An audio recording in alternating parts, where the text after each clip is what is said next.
நீ செய்யற உதவி கண்டிப்பாக பல மடங்கு உனக்கு திரும்பி வரும். இது பிரபஞ்ச விதி. அமெரிக்கால ஒரு பையன் அவங்க பாட்டி வீட்டுக்கு நடந்து போறான். மயக்கம் வருது. ஒரு வீட்டு கதவை தட்டி தண்ணி கிடைக்குமான்னு கேக்குறான்.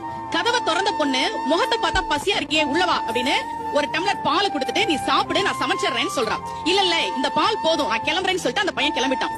பல வருடங்கள் கழித்து அந்த ஊர்ல ஒரு பெரிய நோய் பரவுது. மருத்துவமனைக்கு நிறைய பேர் சிகிச்சைக்கு வராங்க.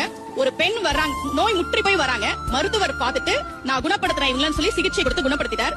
இந்த பொண்ணுக்கு லாஸ்ட் நாள் அந்த ஹாஸ்பிடல்ல இருந்து கிளம்பணும். பில் எப்படி பே பண்ண போறோம்னு தெரியல.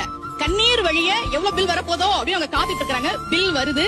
அதுல எழுதி இருந்த வாக்கியம் உண்மையாக அமெரிக்காவில் நடந்தது. இந்த மருத்துவ சிகிச்சைக்கான பணம் பல வருடங்களுக்கு முன்பாகவே ஒரு டம்ளர் பாலாக எனக்கு தரப்பட்டு விட்டது. இப்படிக்கு மருத்துவர் ஹோவர்ட் கெல்லி என்று எழுதப்பட்டிருந்தது. அதனாலதான் நமக்கு உதவி செய்ன்னு சொன்னாங்க.